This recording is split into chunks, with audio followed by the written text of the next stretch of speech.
Everyone, welcome to smart learning with Saloni. आज हम करने वाले हैं क्लास 9 का mathematics chapter 6 lines and angles की एक्सरसाइज 6.2। प्रीवियस क्लासेस में हमने इंट्रोडक्शन और 6.1 कंप्लीट कर लिया था। जिसने भी नहीं देखा है वो फटाफट जाके देख लीजिए। चलिए इसको स्टार्ट करते हैं हम। क्वेश्चन नंबर फर्स्ट है, in figure if A B is parallel to C D. यहाँ पे हमें फिगर गिवन है, यहाँ पे बोला है ए बी जो है वो पैरेलल है सी डी के।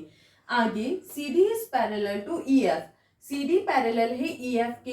y टू z हमें देके रखा है 3:7, कॉमन एंगल देके रखा है।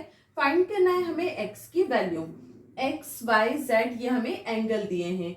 अब यहाँ पर कॉमन रेशियो जो है इसको हम कन्वर्ट कर लेते हैं। Let the ratio be a, ratio को हम a मान लेते हैं। तो y का रेशियो क्या है 3, तो ये हो जाएगा y is equal to 3a और z का 7 है तो z is equal to 7a। यहां पर सारी लाइंस जो है वो पैरेलल है तो ये क्या हो जाएगा, AB is parallel to CD। अब CD is parallel to EF, मतलब कॉमन लिख सकते हैं इसको। कैसे लिखेंगे, lines parallel to single line parallel to each other.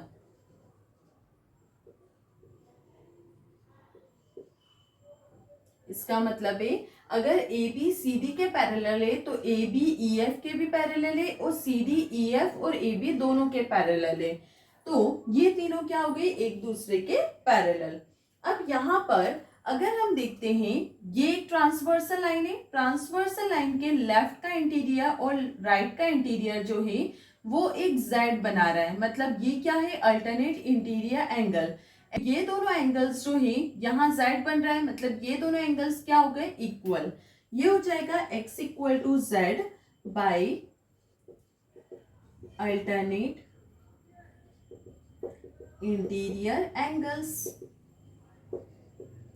Alternate interior angle से x और z क्या हो गए, इक्वल।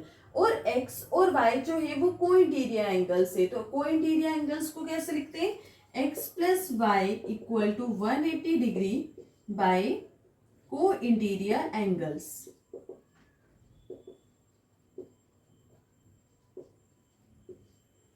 अब हमारे पास यहाँ पर x जो है वो z के बराबर है, यहाँ पे हमारे पास z की वैल्यू है तो हम x की जगह पे z पुट कर सकते हैं, z plus Y equal to 180 degree since x is equal to z।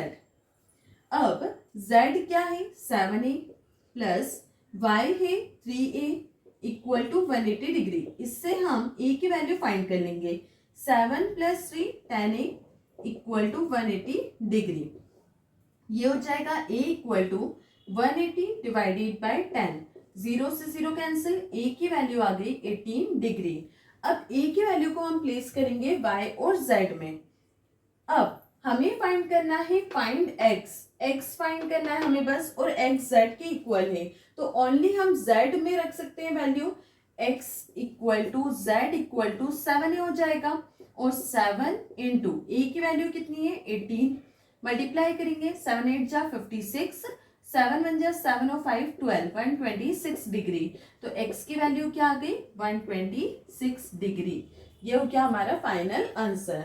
इसी के साथ हमारा क्वेश्चन नंबर फर्स्ट जो है वो कंप्लीट हो गया। आई होप ये आपको क्लियर हुआ होगा। नेक्स्ट क्वेश्चन पे चलते हैं। चलिए नेक्स्ट क्वेश्चन नंबर सेकेंड है, in figure if A B is parallel to C D, E F is perpendicular to C D and GED is equal to 126 degree. Find angle AGE, GEF and FGE. यहाँ पे हमें बोला है AB जो है वो parallel है CD के और EF जो है वो परपेंडिकुलर है CD पे। GED ये पूरा एंगल हमें गिवन है 126 डिग्री। फाइंड करना है हमें सबसे पहले AGE, ये वाला एंगल हमें फाइंड करना है। अब AGE पहले हम फाइंड करते हैं। यहाँ पे अगर हम देखें तो AGE और GED जो है वो अल्टरनेट इंटीरियर एंगल से, तो ये दोनों एंगल क्या हो जाएंगे, इक्वल।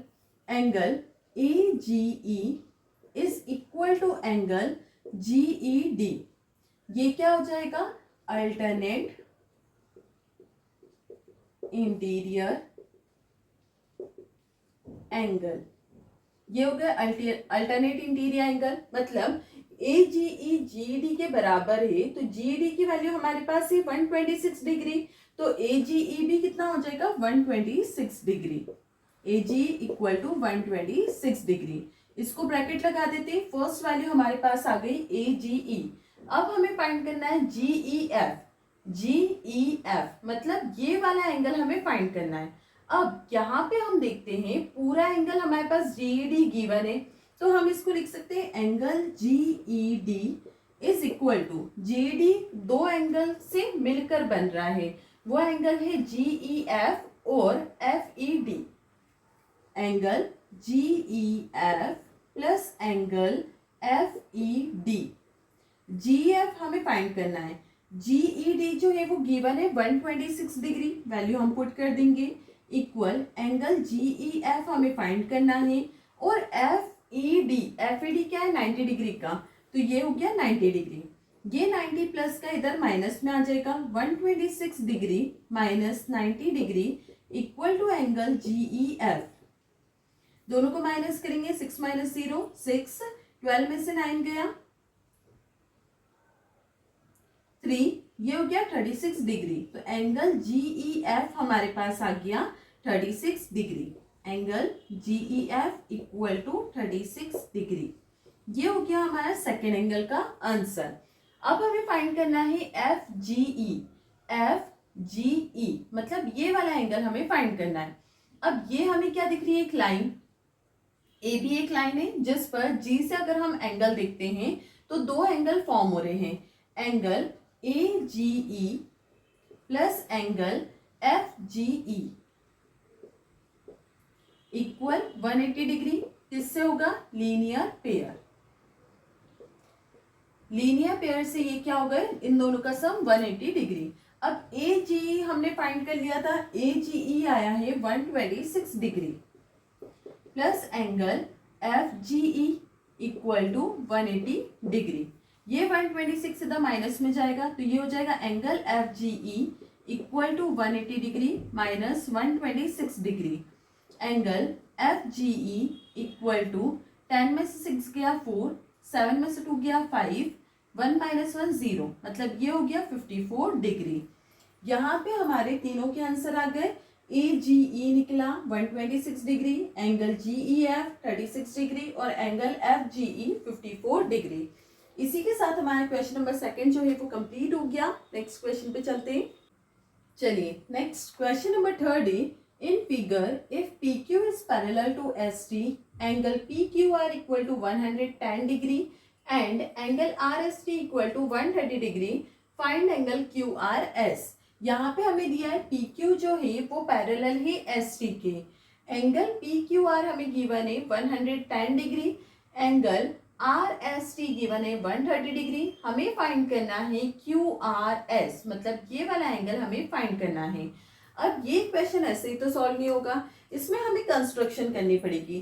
कंस्ट्रक्शन के लिए हम एक्स वाई एक लाइन बना देते हैं parallel to P Q and S T. ये एक लाइन है एक्स वाई जो कि पैरेलल है पी क्यू और एस टी के, तो यहाँ पे हम लिखेंगे construction draw X Y is parallel to P Q and S T. ये हमने एक लाइन बनाई। अब यहाँ पर एक एंगल बनेगा जिसको हम नाम दे देते ए, यहाँ पे एक एंगल बनेगा बी, और ये तो हमें फाइंड ही करना है।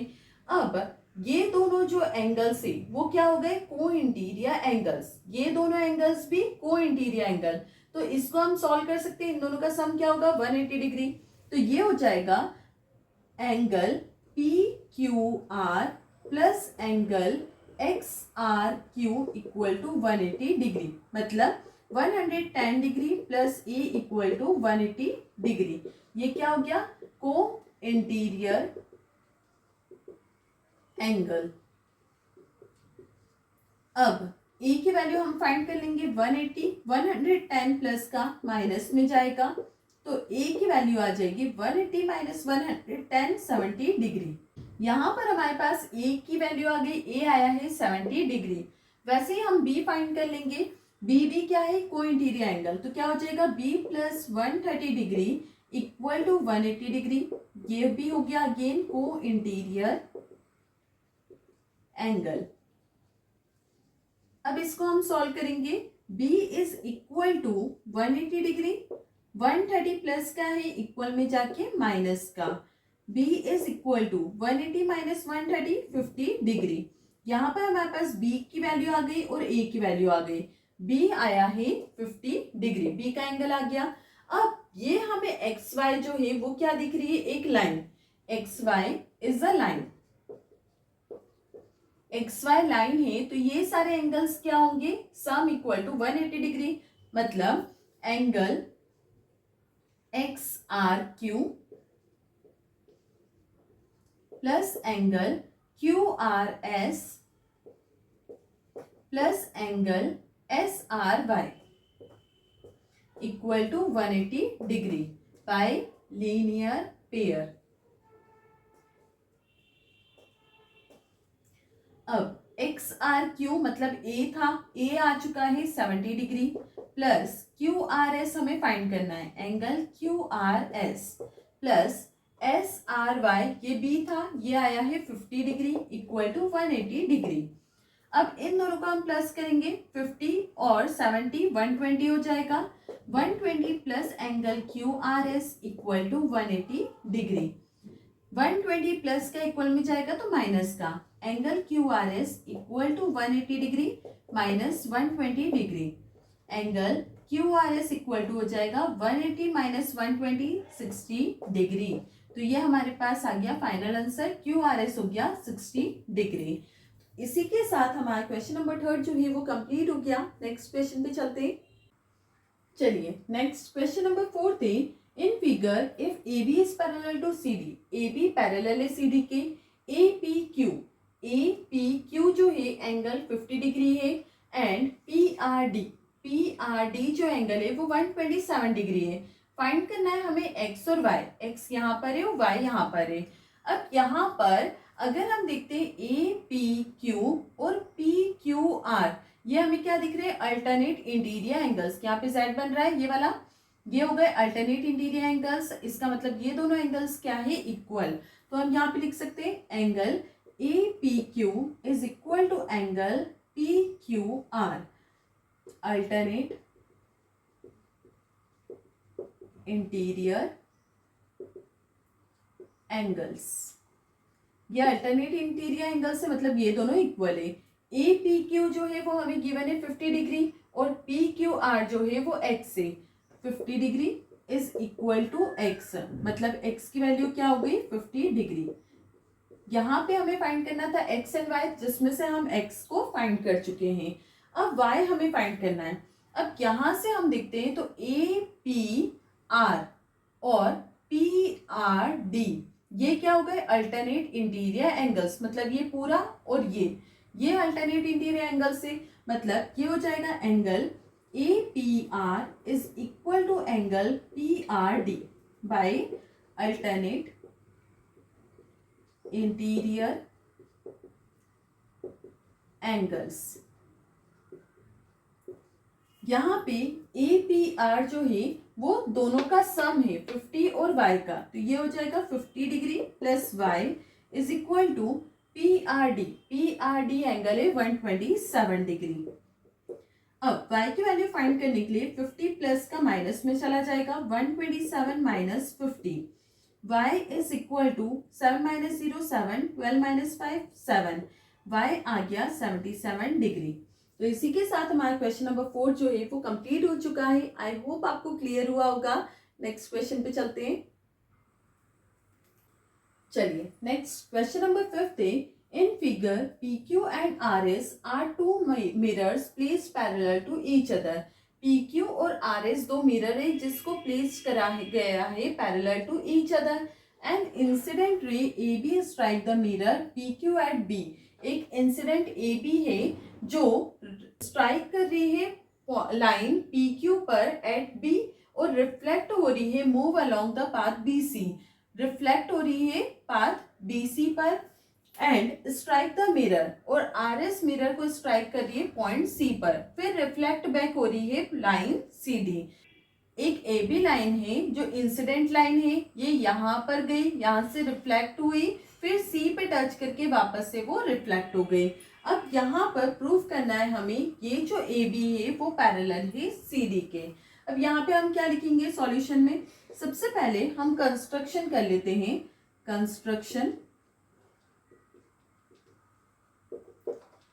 ये जो यहाँ पे हम एक परपेंडिकुलर बना सकते हैं और यहाँ पे हम एक परपेंडिकुलर ड्रॉ कर सकते हैं। इसको हम परपेंडिकुलर ड्रॉ करेंगे तो ये हो जाएगा एंगल 1, ये हो जाएगा एंगल 2, ये हो जाएगा एंगल 3, ये हो जाएगा एंगल 4। इसको हम नाम दे देते M, इसको नाम दे देते N। मतलब BM परपेंडिकुलर है PQ पर, BM is perpendicular to PQ and वैसे ही CN जो है वो परपेंडिकुलर है RS पर। अब ये दोनों लाइंस जो है वो परपेंडिकुलर है, तो ये दोनों लाइन जो है वो पैरेलल भी होगी। कैसे? BM is parallel to CN, perpendicular on parallel are parallel to each other।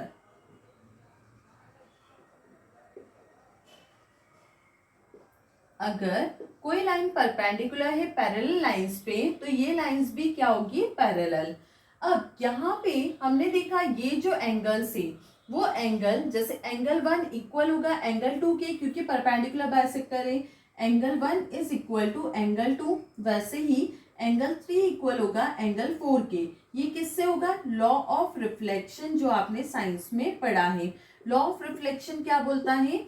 Angle of incident जो है वो इक्वल होता है एंगल ऑफ रिफ्लेक्शन के। मतलब ये इंसिडेंट रे है और ये रिफ्लेक्टेड रे है, जब ये दोनों पास होती है किसी स्मूथ प्लेन पर तो दोनों एंगल्स क्या होते हैं? Equal.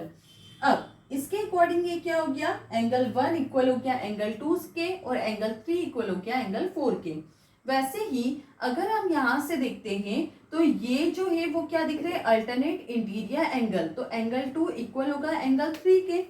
Angle 2 is equal to angle 3 by alternate interior angles. अब यहाँ पे एंगल 1 एंगल 2 के इक्वल है, एंगल 2 एंगल 3 के इक्वल है, एंगल 3 एंगल 4 के इक्वल है। मतलब सारे एंगल जो है वो एक दूसरे के इक्वल हो गए। Angle 1 equal to angle 2 equal to angle 3 equal to angle 4। इसका मतलब इन दोनों का जो सम होगा वो इस दोनों के सम के इक्वल होगा। तो हम इसको लिख सकते हैं angle 1 plus angle 2 is equal to angle 3 plus angle 4। Angle 1 plus angle 2 मिलके क्या बन रहा है? ABC। Angle ABC equal to 3 plus 4 जो है वो बन रहा है BCD। Angle BCD।